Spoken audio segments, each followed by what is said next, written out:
The Ramayana, translated into English prose from the original Sanskrit of Valmiki, edited and published by Manmatha Nath Dutt, 1891.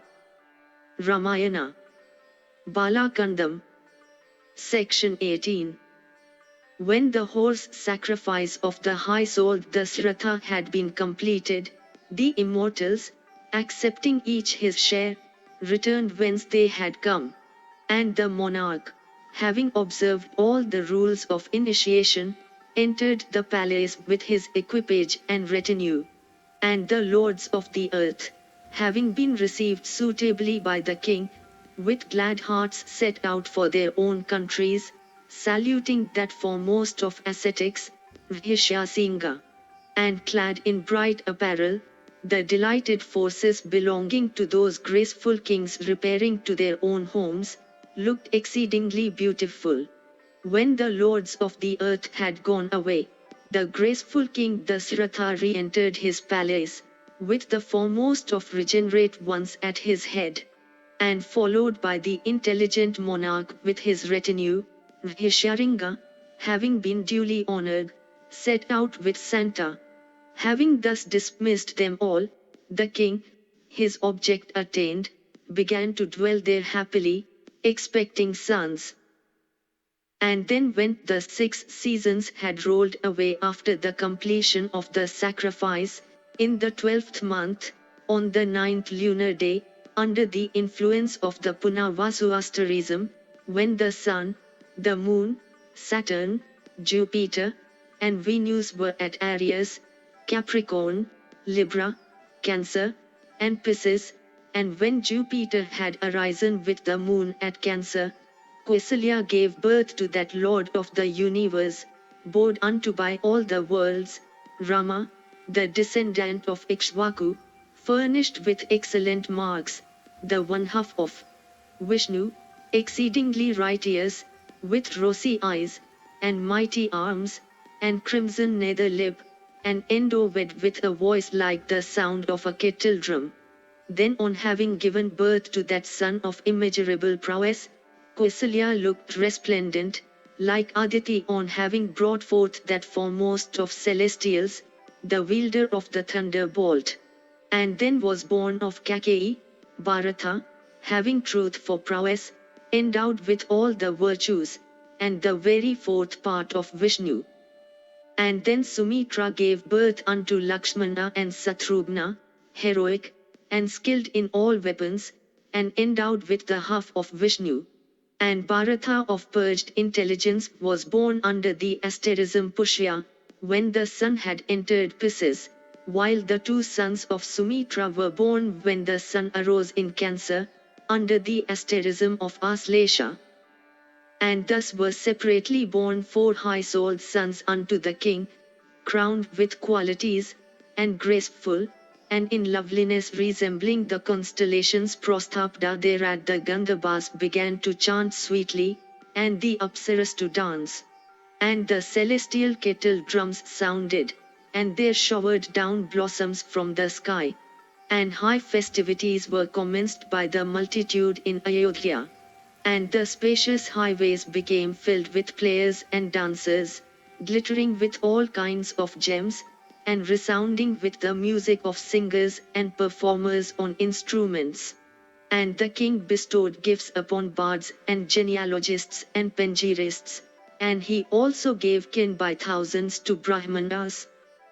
And when the 11th day had gone by, the king performed the naming ceremony of his sons, and experiencing great delight, Vasishtha conferred the names. And the high-souled eldest one was called Rama, and Kaikeyi's son was called Bharata, and Sumitra's son was called Lakshmana, and the last was named Satrugna. And the king fed the Brahmanas as well as the inhabitants rural and urban, and he bestowed heaps of jewels upon Brahmanas. Thus did he celebrate the natal rites of the princes. And among all those princes, the eldest, Rama, like unto Ketu, and the special delight of his father, became the object of general regard, even as the self-created himself. And all of them were versed in the Vedas, and heroic, and intent upon the welfare of others. And all were accomplished in knowledge, and endowed with virtues. And among them all, the exceedingly puissant Rama, having truth for prowess, was the desire of every one, and spotless like unto the moon himself. He could ride on elephants and horses, and was an adept in managing cars. And he was ever engaged in the study of arms, and I occupied in ministering unto his sire. And even from early youth, that enhancer of auspiciousness, Lakshmana, was ever attached unto his eldest brother Rama, that delight of all.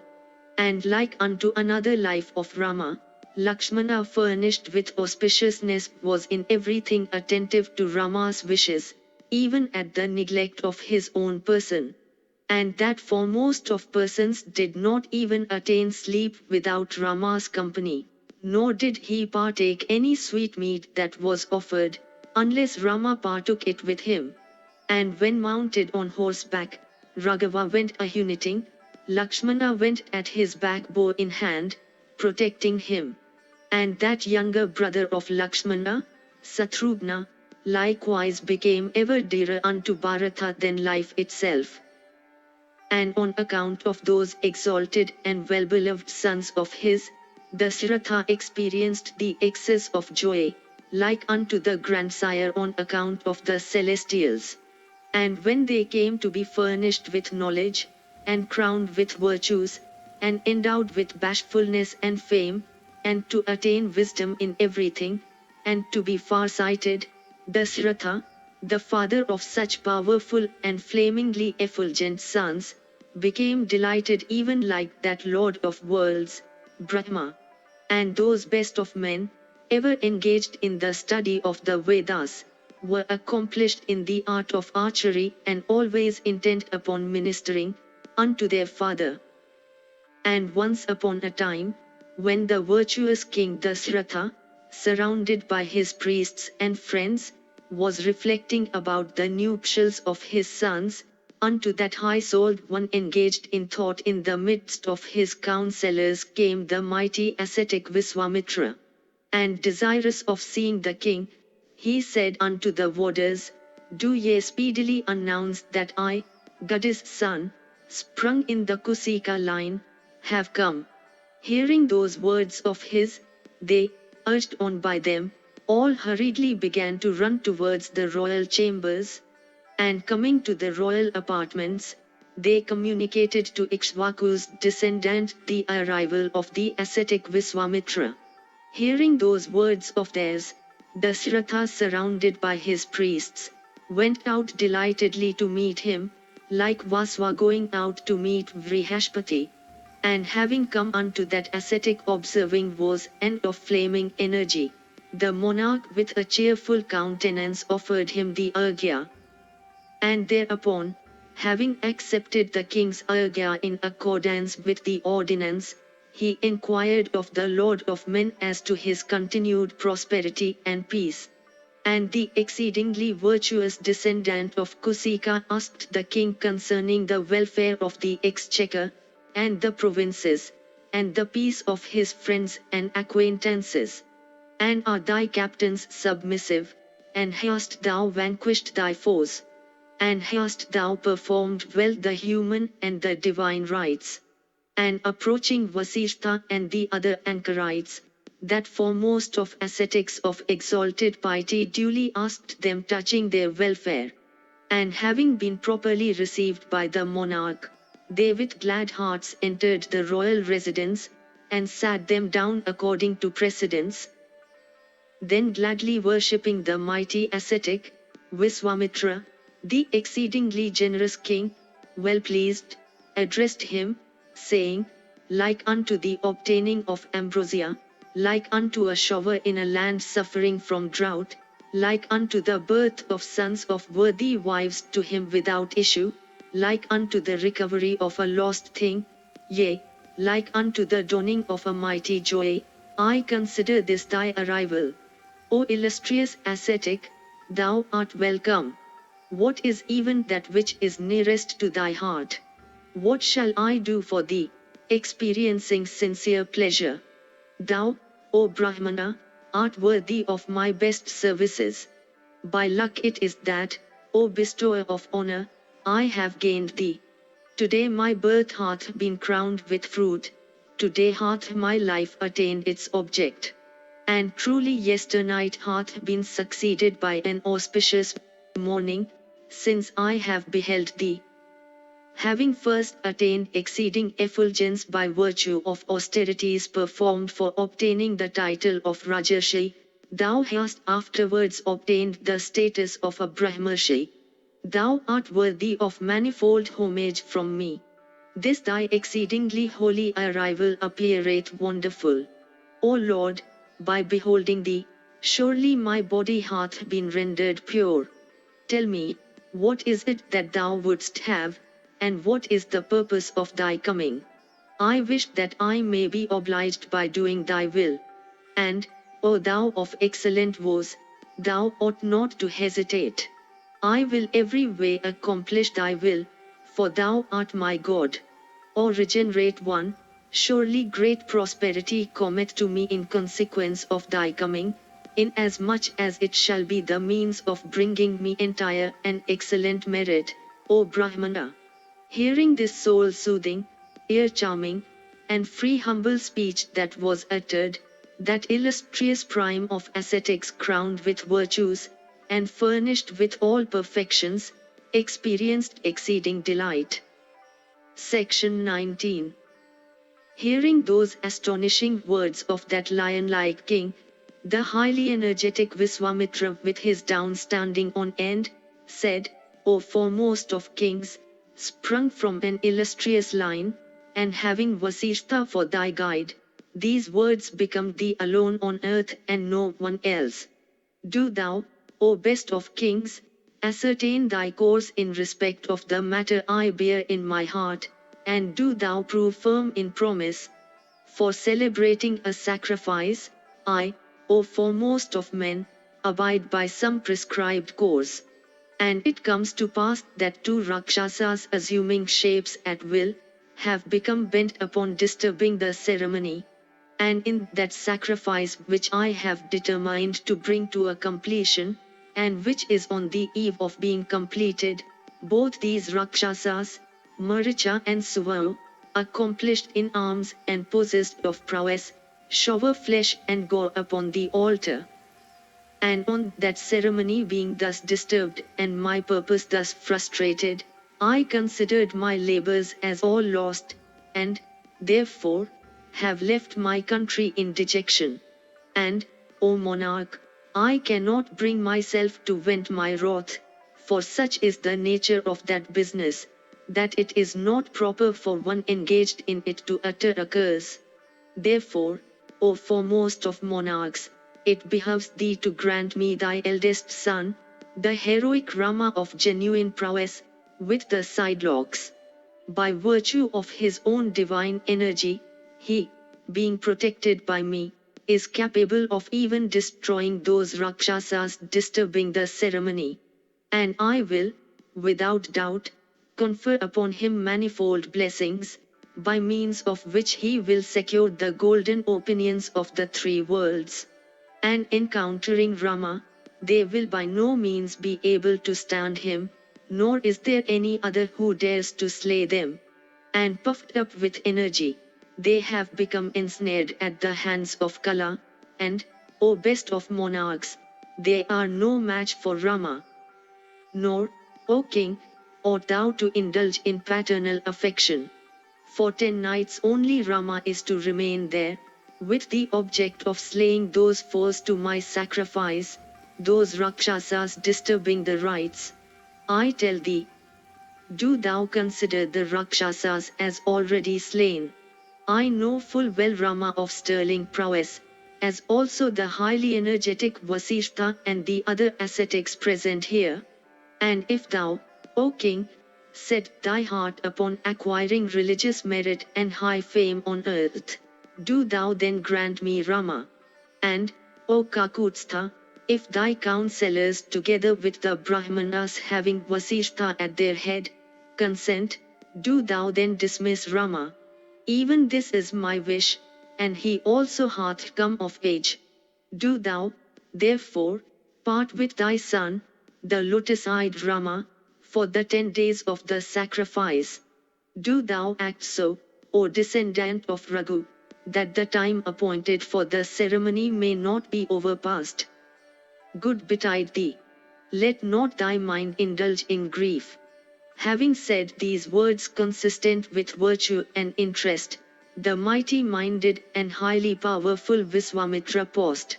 And hearing the auspicious words of Viswamitra, that foremost of kings shook with a mighty sorrow, and became bewildered. Then, having regained his sense, he rose up and became cast down through apprehension.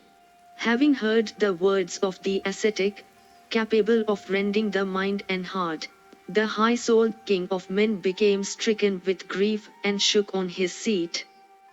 Section 20.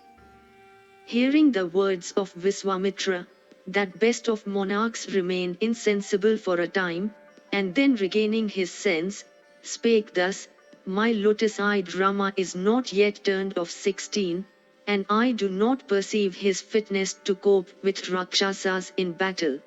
I am the lord of this Akshohini of forces. Marching with this, will I engage with the night rangers. And these servants of mine are valiant, and warlike, and accomplished in weapons, and capable of fighting, the Rakshasas. Therefore, it behoveth thee not to take Rama. And myself bow in hand, stationed at the van of the array, will battle with the rangers of the night as long as life is spared unto me.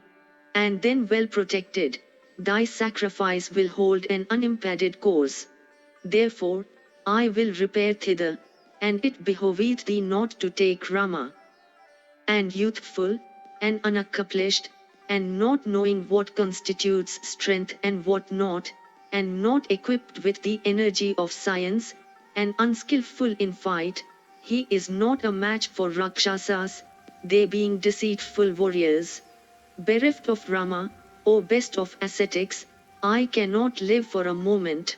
Therefore, it behoveth thee not to take him. If, O Brahmana, it is thy intention to take Rama, then, O thou of excellent voice, do thou also take me along with the Chaturanga forces. O Kusika's son, I am 60,000 years old, and, at this age, I have obtained Rama after undergoing extreme troubles, it therefore becometh thee not to take Rama. And among the 4 sons of mine, I find my highest delight in Rama, my firstborn, and the most virtuous of them all, therefore, it behoveth thee not to take Rama. What is the prowess of the Rakshasas? And whose sons are they? And who, pray, are they? And what are the proportions of their bodies? And who protected them, O foremost of ascetics? And by what means shall either Rama, or my forces, or, O Brahmana, I myself be able to slay in fight those deceitful warriors, the Rakshasas? Do thou tell me, O adorable one, inflated as they are by virtue of their prowess, how can I stand them in fight? Hearing that speech of his, Viswamitra said, There is a Rakshasa named Ravana, sprung from the line of Pulastya. Having obtained a boon from Brahma, he boldly opposed himself to the 3 worlds, being possessed of great strength and prowess, and backed by innumerable Rakshasas. And, O mighty monarch, I also hear that Lord of the Rakshasas is the very brother of wise Ravana and the son of the ascetic Vishravan. And when that one possessed of mighty strength does not stoop to disturb the sacrifice himself, those powerful Rakshasas, Maricha and Suvao, being incited by him, disturb the rites. The ascetic having spoken thus, the king then answered him, I am incapable of standing that wicked-souled one in fight. Therefore, do thou, O thou versed in morality, extend thy favor unto my son. Of slender fortune as I am, thou art my guide and my God. Even the celestials and the Danvas and the Gandhabas and the birds and the snakes are incapable of bearing Ravana in battle. What then is man? He depraveth in conflict even the puissant of their prowess. I cannot fight either with him or with his forces. And, O foremost of ascetics, whether thou art accompanied with my son or my forces, thou wilt not be able to stand him. And how can I, O Brahmana, make over unto thee my son, of tender years, resembling an immortal, who is ignorant of warfare? I will not part with my son. The sons of Sunda and Upasunda resemble Kala himself in battle, and it is they who are disturbing thy sacrifice. Therefore I will not part with my son. And Marietta and Suvau are possessed of prowess, and accomplished in weapons. But with my friends I will repair to encounter one of them. If thou do not consent to this, I beseech thee with my friends, do thou desist. Hearing these words of the Lord of men, a mighty ire took possession of that foremost of regenerate ones, Kusika's son, and the fire of the Maharshi's wrath flamed up even like unto a fire fed by fuel and clarified butter. Section 21. Hearing those words of the Siratha, composed of letters faltering with affection, Kusika's son, stirred up with anger, answered the monarch, saying, having promised me first, thou endeavourest to renounce that promise of thine. This surely is unworthy of a descendant of Raghu, and this can bring destruction upon the dynasty. If, O king, in acting thus, thou hast acted properly, I will then repair to the place whence I had come. O Kakutstha's descendant, false in promise, do thou attain happiness, being surrounded by thy friends. And when the intelligent Viswamitra was exercised with wrath, the entire earth began to tremble, and the gods even were inspired with awe. And knowing that the entire universe was in trepidation, that mighty saint, the sedate Vasishtha of excellent voice, said these words unto the king, born in the line of Ikshvaku, thou art the very second self of virtue, and endowed with patience, and auspicious, and observing excellent voice, thou ought not to renounce virtue. The descendant of Raghu is famed over the three worlds as righteous soul. Do thou maintain thy habit of adhering to promise, for it doth not behove thee to act unrighteously. If having promised, I will do so, thou dost not act up to thy word, the merit thou hast achieved by digging tanks and by performing sacrifices shall come to naught, therefore do thou renounce Rama. Accomplished or not accomplished in weapons, the Rakshasas cannot bear him protected by sun, like ambrosia, by flaming fire. This one is virtue incarnate, this one is the foremost of those possessing prowess. This one surpasseth all others in learning, and is the refuge of asceticism. This one is cognizant of all the weapons that exist in the three worlds furnished with mobile and immobile things, but others do not know him, nor yet shall know him hereafter. And neither the gods, nor the saints, nor the immortals, nor the Rakshasas, nor the foremost of Gandhabas and Yakshas, nor the Kinnaras, nor the mighty serpents can know him. And formerly while the descendant of Kusika was ruling his kingdom, Shiva conferred upon him the highly famous sons of Krishashva in the shape of all weapons. And those sons of Krishashva were the offspring of Prajapati's daughters. They were endowed with various forms, and were effulgent and dreadful. And Daksha's daughters of elegant waists, Jaya and Suprabha, brought forth 100 exceedingly effulgent weapons, and by virtue of her boon, Jaya obtained 50 sons of immeasurable strength and endued with the power of becoming invisible for the purpose of slaughtering the hosts of the Asuras. And Suprabha also brought forth 50 sons named Sanras, incapable of being born, and infallible, and powerful. Kusika's son is adequately conversant with all those weapons. And that one knowing duty is also capable of creating wonderful weapons. And, O descendant of Raghu, there is nothing present, past, or future which is not known by that foremost of ascetics of high soul, and cognizant of morality. Such is the prowess of that highly famous Viswamitra possessed of mighty energy. Therefore, O king, it behoveth thee not to hesitate in the matter of Rama's going. The descendant of Kusika is himself capable of repressing the Rakshasas, and it is in order to thy son's welfare that coming unto thee, he asketh for him of thee. At this speech of the ascetic, that foremost of Raghus, the king, well pleased, became exceedingly delighted. And that famous one, relishing the journey of Rama, began to reflect in his mind about consigning him unto Kusika's son. Section 22. Upon Vasishtha's representing this, King Dasharatha himself, with a complacent countenance, summoned unto him Rama and Lakshmana. And when the auspicious rites had been performed by both Rama's father and mother, and when the priest Vasishtha had uttered mantras, King Dasharatha, smelling his son's crown, with a glad heart, made him over unto the descendant of Kusika. Then there blew a breeze free from dust and of delicious feel, on witnessing the lotus-eyed Rama at the hands of Viswamitra. And as the high-souled one was about to set out, blossoms began to shower down copiously, accompanied with the sounds of celestial kettledrums and the loud blares of gongs. Viswamitra went first, and next the highly famous Rama with the sidelocks, holding the bow. And him followed Sumitra's son.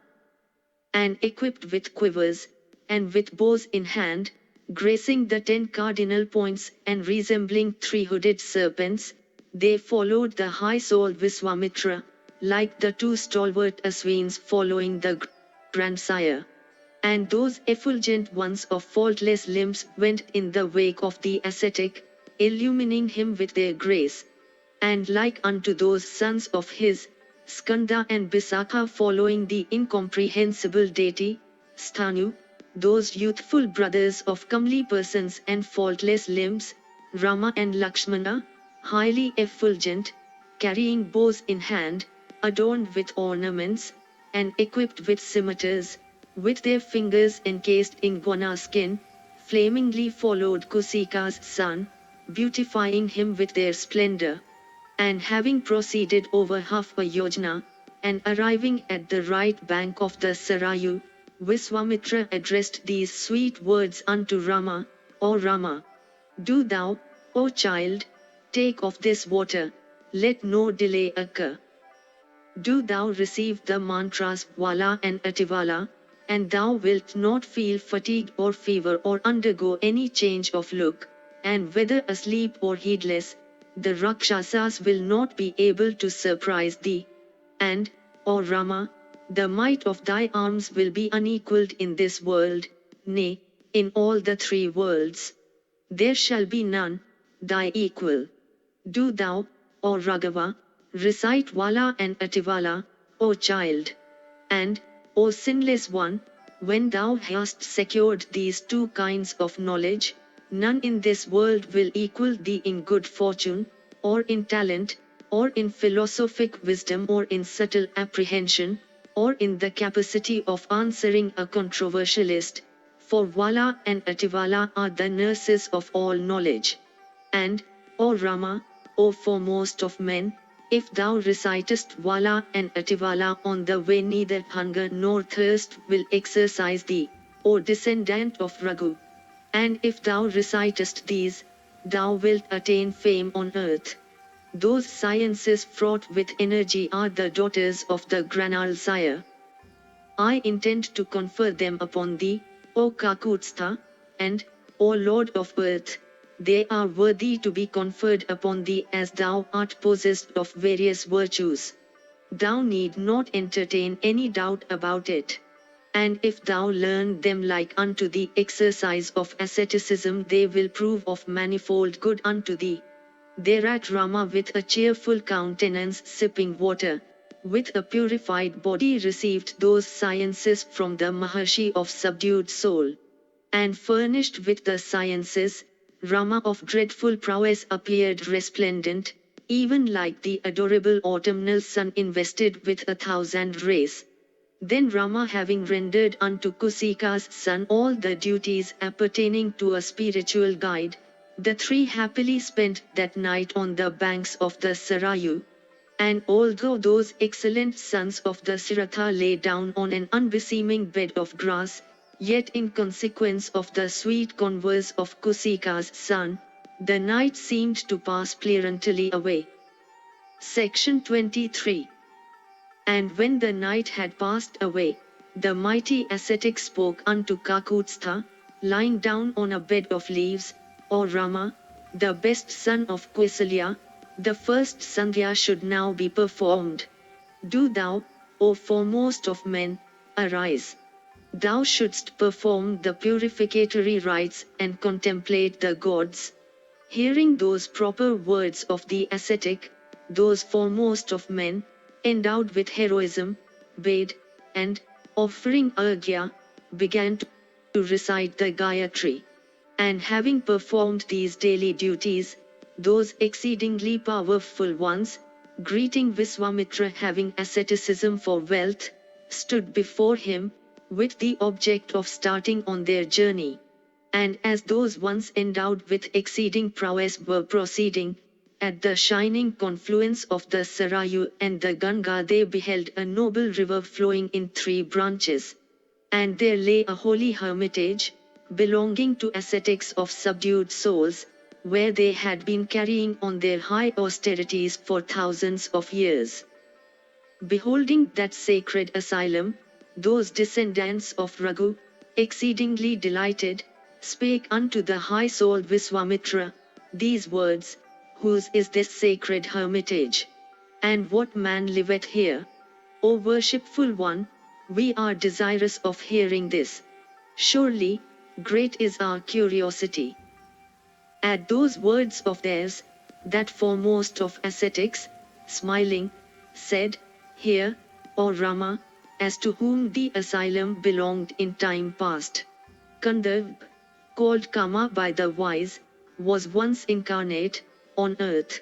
And it came to pass that as that lord of the deities, Sthanu, having performed here his austerities in accordance with the prescribed restrictions, was wending his way in company with the Maruts, that foolhardy white dared disturb the equanimity of his mind. Thereupon, O descendant of Raghu, uttering a roar, the high-souled Rudra eyed him steadfastly. And thereat, all the limbs of that perverse-hearted one became blasted. On his body being consumed by that high-souled one, Kama was deprived of his person in consequence of the ire of that foremost among the deities, and, O Raghava, from that time forth, he hath become known as Ananga. And the place where he was deprived of his body is the lovely land of Anga. This sacred hermitage belongs to Shiva, and these ascetics engaged in pious acts, O hero, have been from father to son his disciples. And no sin toucheth them. Here, O Rama, in the midst of the sacred streams, will we spend the night, O thou of gracious presence, crossing over on the morrow. Let us then, having purified ourselves, enter the holy hermitage. It is highly desirable for us to sojourn here. Here will we happily spend the night, having bathed, and recited the mantras, and offered oblation unto the sacrificial fire, O best of men. As they were conversing thus, the ascetics were highly delighted on discovering them by means of their far-reaching spiritual vision, and they rejoiced greatly. then giving Kusika's son water to wash his feet and arghya, and extending unto him also the rites of hospitality, they next entertained Rama and Lakshmana. And having experienced their hospitality, they, the guests, delighted them with their talk. And then the saints with collected minds recited their evening prayers. And having been shown their destined place of rest along with ascetics of excellent vows, they happily passed that night in that hermitage, affording every comfort. And that foremost of ascetics, the righteous-souled son of Kusika, by means of his excellent converse, charmed the prepossessing sons of the monarch. Section 24. When next morning, which happened to be fine, those repressors of their foes, with Viswamitra who had performed morning rites at their head, came to the banks of the river. And those high-souled ascetics observing vows, having brought an elegant bark, addressed Viswamitra, saying, "Do thou ascend the bark with the princes at thy head. May thy journey be auspicious, let no delay occur." Thereupon saying, "So be it," and having paid homage unto those ascetics, Viswamitra set about crossing that river with them, which had replenished the ocean. And it came to pass that while thus engaged, they heard a sound augmented by the dashing of the waves.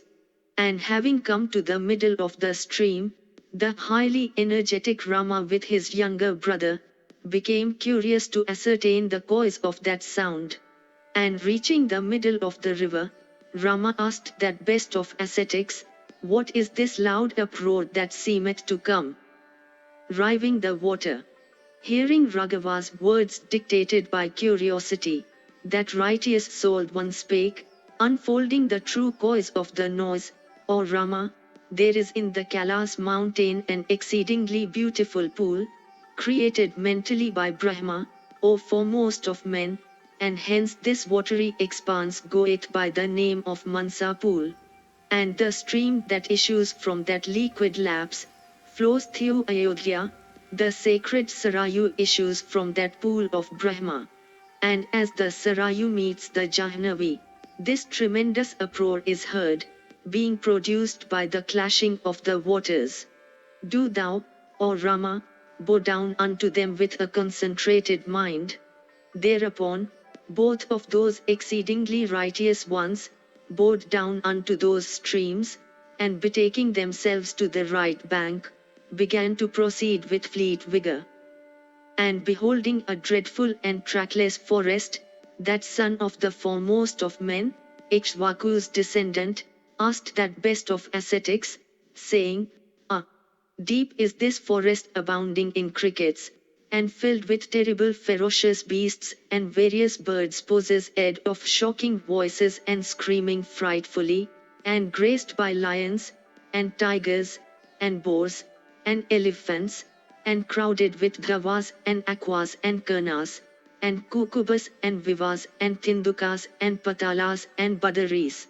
Whence is this dreadful forest?" Him answered thus the mighty ascetic Viswamitra, endowed with high energy, "Do thou listen, O Kakuchta, as to whom belongeth this dreadful forest. Here were formerly, O foremost of men, two flourishing provinces, named Malada and Karusha, built by celestial architects. In days of yore, O Rama, on the occasion of the destruction of Vritra, the thousand-eyed one came to have hunger, to be besmeared with excreta, and to slay a Brahmana. And when Indra had been thus besmeared, the deities, and the saints having asceticism for wealth, washed him here, and cleansed his person from the dirt. And the deities, having renounced here the filth that had clung unto the person of the mighty Indra, as well as his hunger, attained exceeding delight. And thereat Indra, becoming purified, attained his former brightness, and became devoid of hunger. And mightily pleased with this region, he conferred on it an excellent boon, saying, "Since these two places have held excreta from my body, they going by the names of Malada and Karusha, shall attain exceeding prosperity and fame among men. And beholding the land thus honored by the intelligent Sakra, the deities said unto the subduer of Paka, well, well. And, or repressor of foes, these two places, Malada and Karusha, enjoyed prosperity for a long time and were blessed with corn and wealth. Then after a space of time, was born a Yakshini capable of assuming forms at will, and endowed with the strength of 1,000 elephants. Her name, good betide thee, was Tharaka, and she was the spouse of the intelligent Sanda, she whose son is the Rakshasa, Maricha possessed of the prowess of Sakra, having round arms, with a huge head, a capacious mouth and a cyclopean body. And that Rakshasa of dreadful form daily frightens people. And, O descendant of Raghu, Tharaka of wicked deeds, daily commits havoc upon these countries, Malada and Karusha. And now at the distance of over half a yojana, she stayeth, obstructing the way. And since this forest belongeth unto Tharaka, thou shouldst repair thither and, resorting to the might of thy own arms, slay this one of wicked deeds, and by my direction, do thou again rid this region of its thorn, for no wondereth to approach such a place, infested, O Rama, by the dreadful and unbearable Yakshini. And now I have related unto thee all about this fearful forest, and to this day that Yakshini hath not desisted from committing ravages right and left. Section 25. Hearing this excellent speech of that ascetic of immeasurable energy, that foremost of men answered him in these happy words, O best of ascetics, I have heard that the Yaksh race is endowed with but small prowess.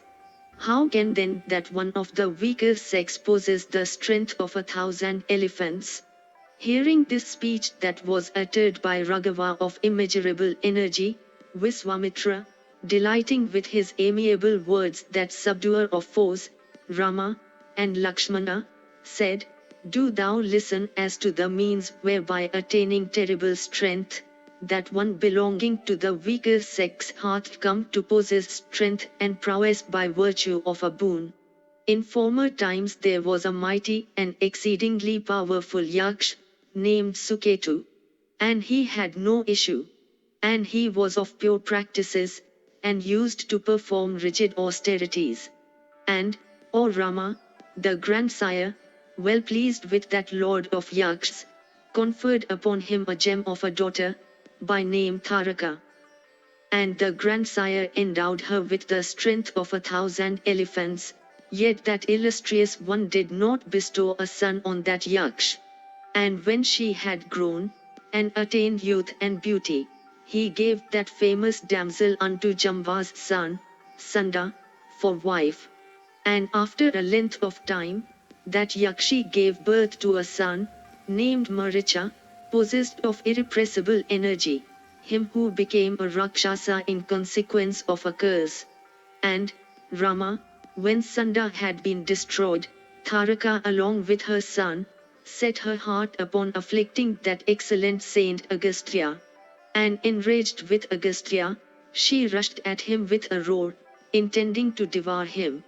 And on seeing her thus rushing, that worshipful saint, Agastya, said unto Maricha, do thou become a Rakshasa, and, in exceeding wrath, he also cursed Tharaka.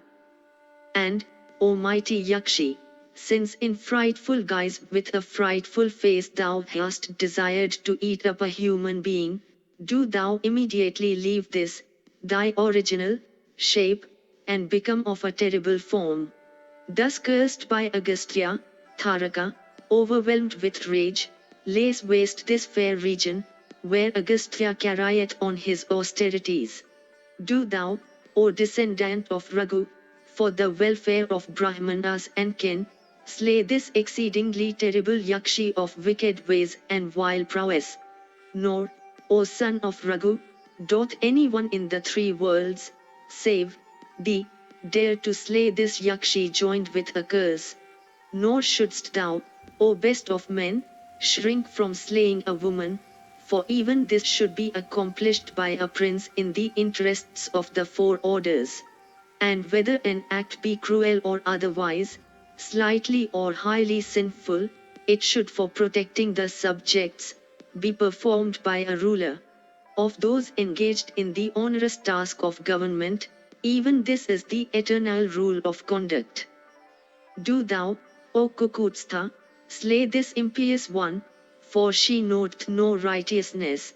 We hear, O king, that in days of yore, Sakra slew Virochana's daughter, Manthara, who had intent to destroy the earth. And formerly, O Rama, Vishnu destroyed Kavya's mother, the devoted wife of Bhrigu, who had set her heart upon making the world devoid of Indra. By these as well as innumerable princes, foremost of men, have wicked women been slain. Therefore, O king, renouncing antipathy, do thou, by my command, slay this one. Section 26. Hearing those bold words of the ascetic, the son of that foremost of men Raghava, firm in his woes, with clasped hands answered, in accordance with the desire of my sire, and in order to glorify it, I ought fearlessly to do even as Kusika's son saith. And having been desired to that end while at Ayodhya by that high-souled one, my father Dasharatha, in the midst of the spiritual guides, I ought not to pass by thy words. Therefore, commanded by that upholder of the Veda, I, agreeably to my father's mandate, will, without doubt, bring about that welcome event, the death of Taraka.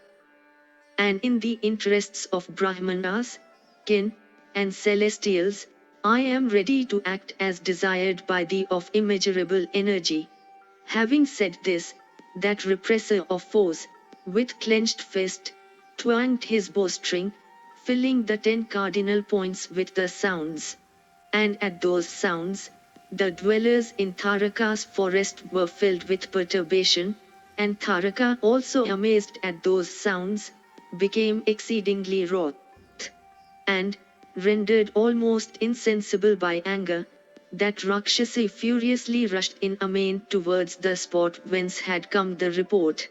And beholding that frightful one of hideous visage and colossal proportions, transported with rage, Raghu's descendant spake unto Lakshmana, Behold, O Lakshmana, the terrible and hideous body of yonder Yakshami.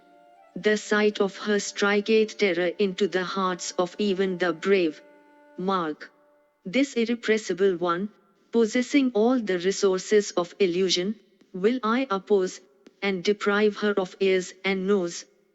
But I dare not slay her, she being protected by virtue of her feminineness. I intend only to oppose her course, and deprive her of her prowess.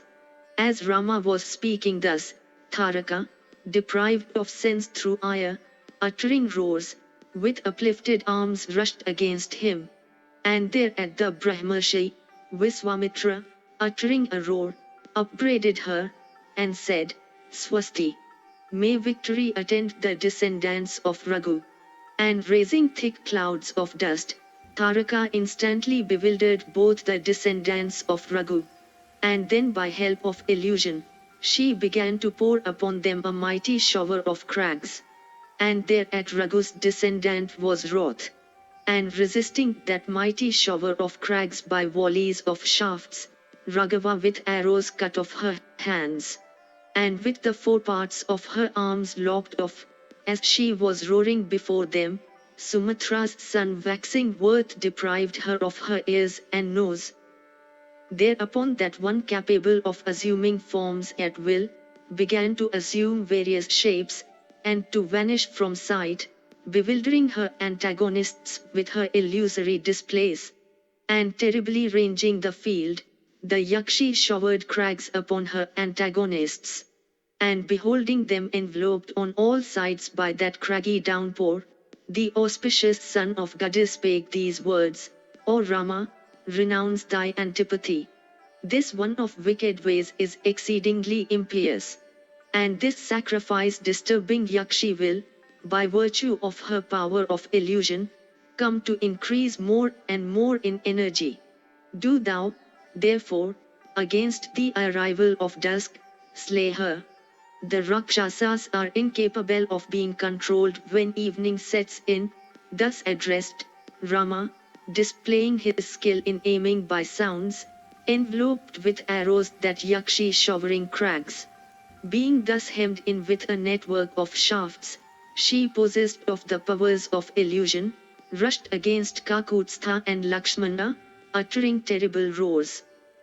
And as that Yakshi, in prowess like unto a thunderbolt, was rushing on, Rama pierced her chest with arrows, and thereat she dropped down and died. And upon seeing that grim-visaged one slain, the Lord of the Celestials together with the Celestials themselves honoring Kakutstha, exclaimed, Well, well. And exceedingly pleased, the thousand-eyed Purandara, together with the delighted deities, said unto Viswamitra, O ascetic, O Kusika's son, good betide thee. All the Maruts with Indra at their head, have been gratified with this act of Rama's. Do thou therefore show affection unto Raghava. Do thou, O Brahmana, confer upon Raghu's descendant the sons of Prajapati Krishashva, of true prowess, and charged with ascetic energy. And ever following thee, he, O Brahmana, is fit to receive them of thee. And this son of the king is to accomplish a mighty task in the interest of the celestials. Saying this, the deities, having paid homage unto Viswamitra, joyfully entered the celestial regions. And now came evening on, when that best of ascetics, gratified at the destruction of Tharaka, smelt Rama's crown and said these words, Here, O Rama of gracious presence, shall we pass the night, and morrow morning went unto that hermitage of mine. Hearing Viswamitra's words, Dasratha's son, glad at heart, happily passed that night in the forest of Tharaka. And being thus freed from all disturbances from that day forth, that forest appeared charming, even like unto the forest of Chitraratha. Having thus slain the Yaksh's daughter, Rama, eulogized by celestials and siddhas, spent there that night with the saint, being awakened by the latter at the break of day. Section 27. Having passed that night, the illustrious Viswamitra, smiling complacently sweetly spake unto Raghava, saying, Pleased am I with thee. Good betide thee, O highly famous prince. With supreme pleasure, do I confer upon thee all the weapons, by means of which subduing such antagonists as celestials and asuras backed on earth by Gandharvas and Urgas, thou wilt in battle be crowned with victory. And all those celestial weapons, good betide thee, I will confer upon thee. And I will confer upon thee, O Raghava, the celestial and mighty Dandachakra, and Dharmachakra, and also Kalachakra. And O foremost of men, I will confer upon thee the fierce Vishnu Chakra, and Indra Chakra, and the Vajra, and Shiva's Sulvata, and the weapon Brahman Shiras, and Ashika, O mighty armed descendant of Raghu. And, O best of men, I will, O king's son, bestow upon thee the matchless Brahma weapon, and, O Kakutstha, the two excellent misses, the flaming Motki and Sikari. And, O Rama, I will confer upon thee Dharmapsha, and Kalpasha, and the excellent Varunapasha. And, O descendant of Raghu, I will bestow upon thee the two Ashnis, Sushka and Ardra, and the Pinaka weapon, and the Narayana, and the Agneya weapon called Sikra, and the Vayavya, called Pratma, O sinless one. And, O Raghava, I will confer upon thee the weapon called Hayakiras, and the Kroncha weapon, and O Kakutstha, a couple of darts, and I will confer upon the Kankala, and the dreadful Mushala, and Kapala, and Kinkini, all those that are intended for slaughtering Rakshasas.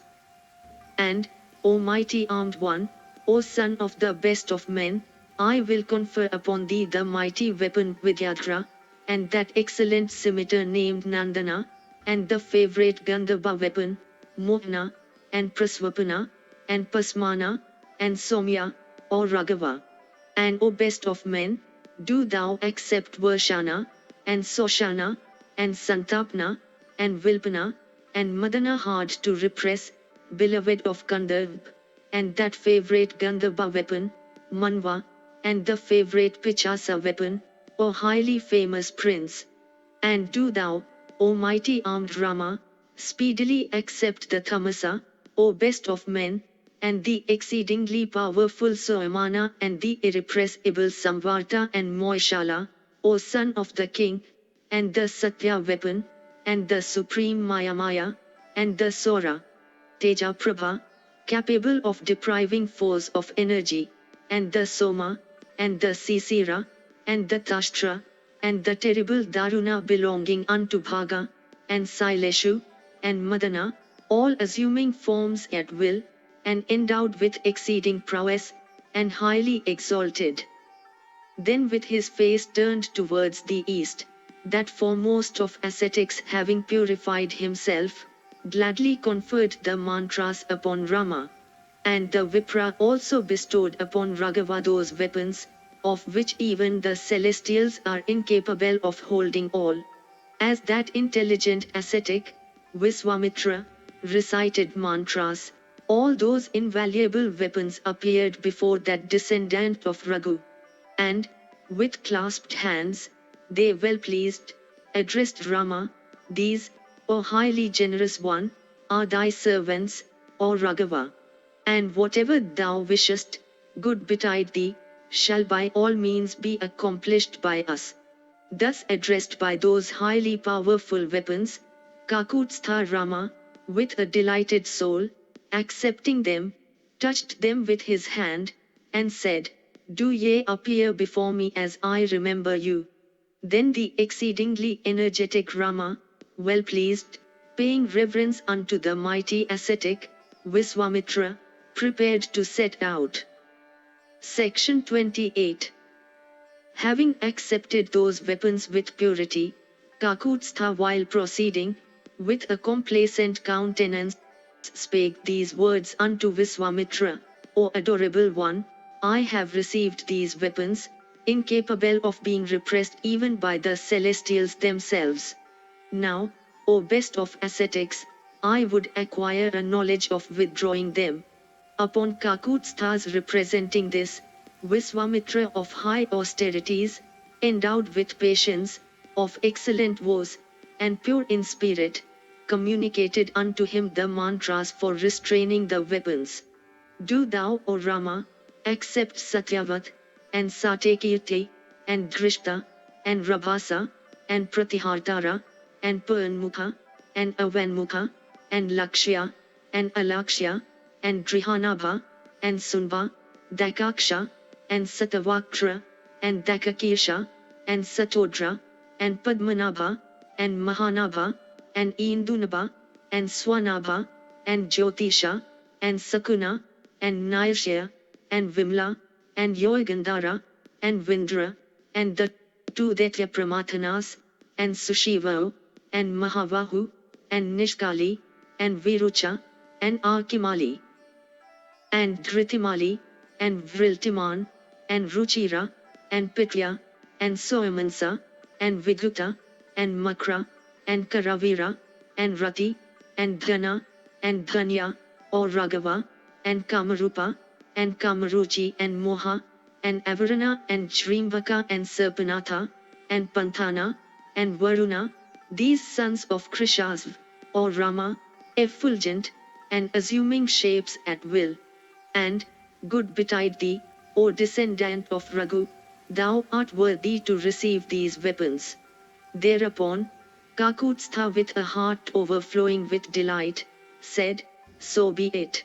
And those weapons were furnished with celestial and shining persons, and endowed with visible shapes, and capable of conferring happiness. And, and some of them were like live coals, and some comparable unto smoke, and some were like unto the sun or the moon. And with folded hands, they spake unto Rama in honeyed accents, O chief of men, here we are. Do thou command as to what we are to do on thy behalf. Then the descendant of Raghu answered, saying, Repair whithersoever ye will. Recurring to my memory, do ye in time of need, render me assistance.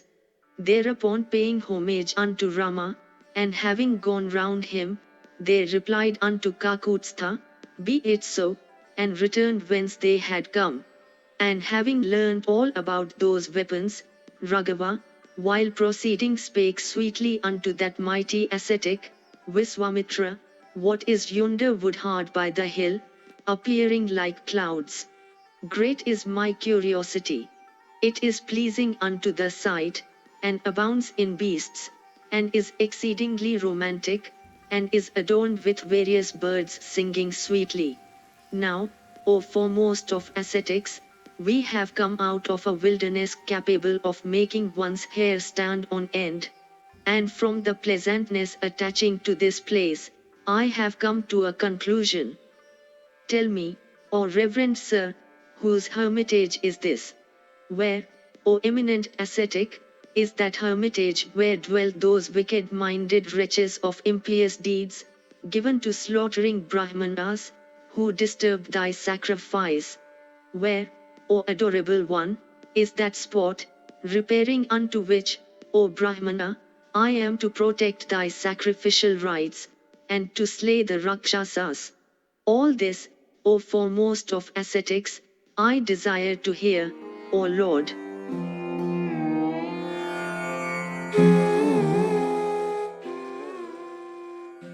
If you enjoyed this audiobook, please like and subscribe to be notified of when new audiobooks are uploaded. Thank you for listening and learning. Shanti.